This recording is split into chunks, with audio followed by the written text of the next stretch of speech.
Okay, welcome back to part two. I'm going to be talking about the production process. So we got the song kind of finished, so we thought, actually, um, in about April 2019. So then I'm going to explain to you the process.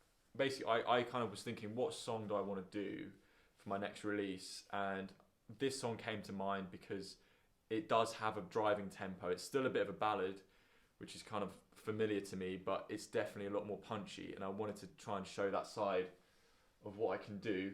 So I started this process in January 2020 this year. I emailed a guy called Jack Gourlay, who I've worked once with before. Actually, we did a little demo last summer.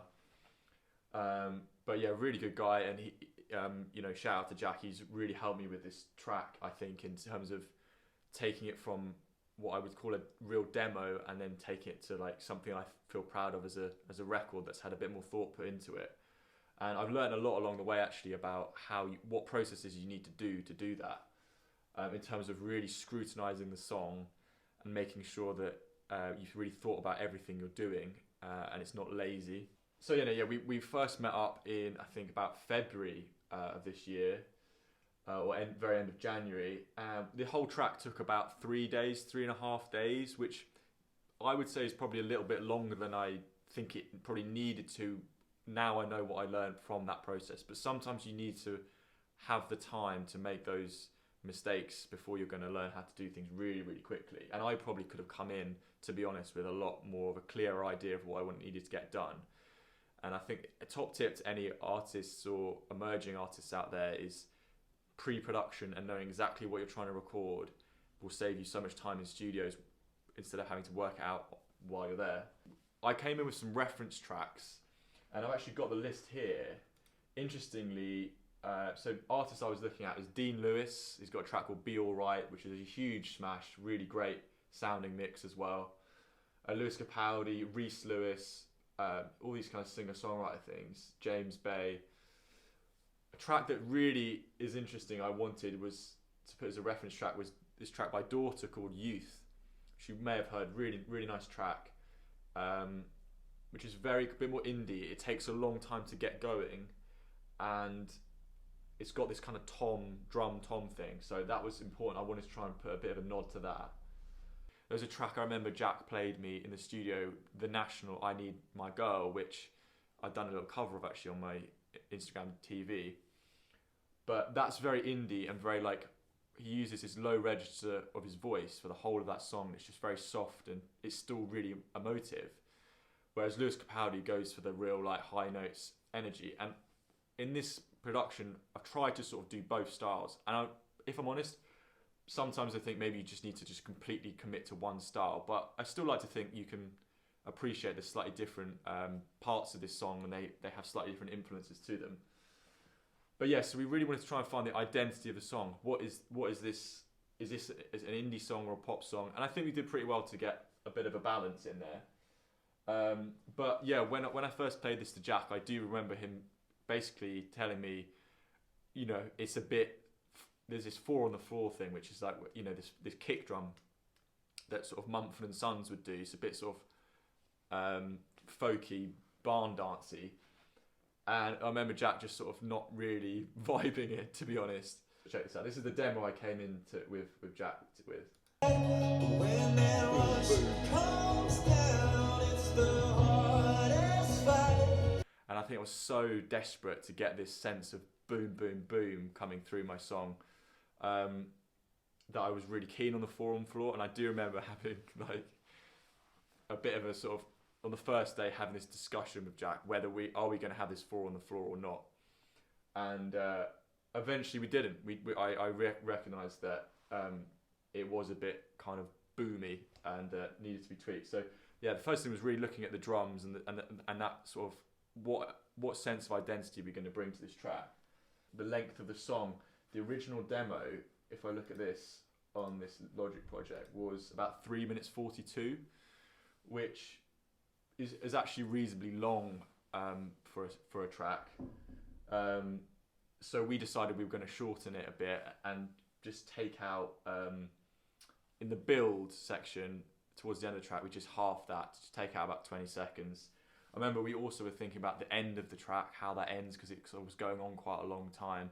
And we ended up shortening that a bit. So yeah, we just kind of condensed it a bit. Next thing you really got to look at is the key, the register you're singing it, whether it's low, high, you know.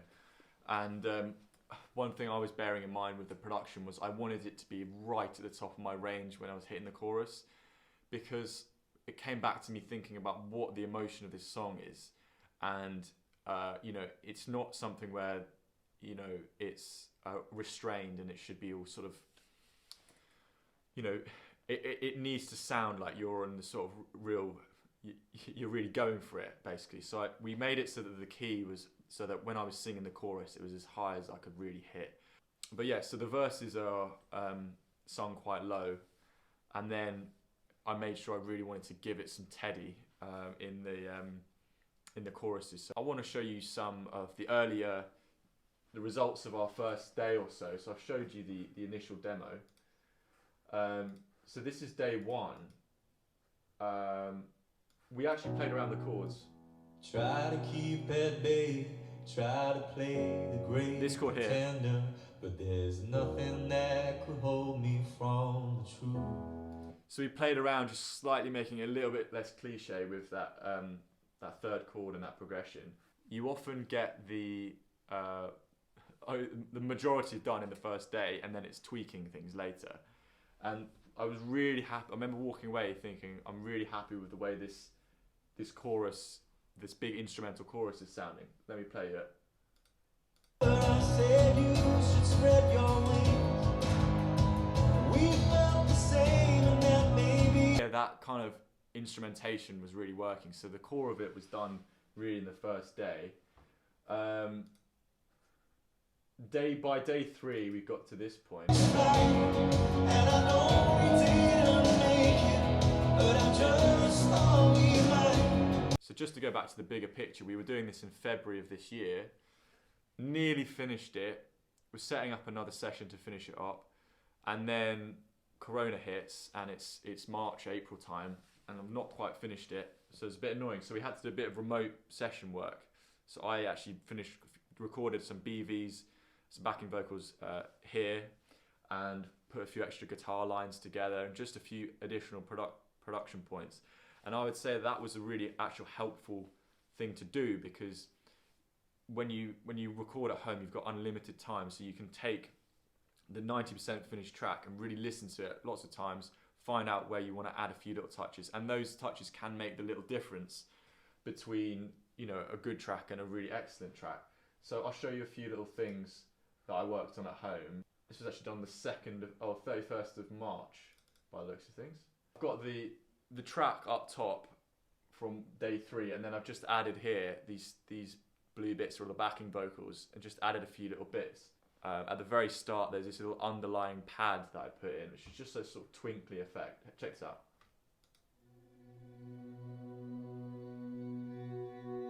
And so for the second verse, I wanted to add this kind of tom thing that just gives it a bit of, keeps the listener interested. So check this out.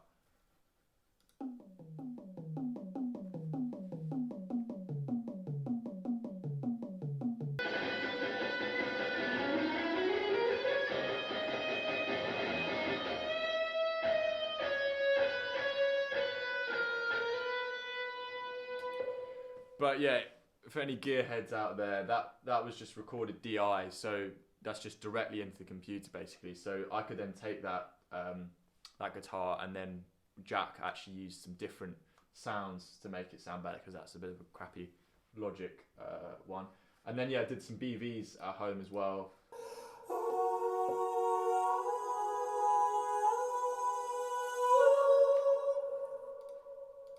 Yes, it's a little bit of a Bon Iver kind of thing on that particular part.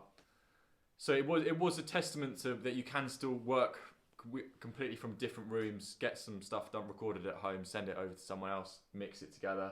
So the main thing I think I learned was trying to really establish the identity of what you're trying to do with a song. But what I realised, the main thing I realised is that you can't put all your production influences into one song.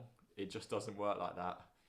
And I remember actually, again, Jack teaching me a lesson, which is, you know, each song can have its specific style, and over the course of an album, you can really demonstrate all the different influences that you have. He played this song "Kiss with a Fist," which is a Florence and the Machine record, which is basically like a punk record. It's 2 minutes long. It's not really what you'd expect from Florence and the Machine, but of course, then you've got other songs that demonstrate different styles. So I think the lesson is, don't be afraid to just commit to a style for one song, and recognize that as an artist, you're going to have other songs that can be produced in a slightly different way, or have a different influence or a different style, or fit in different genres.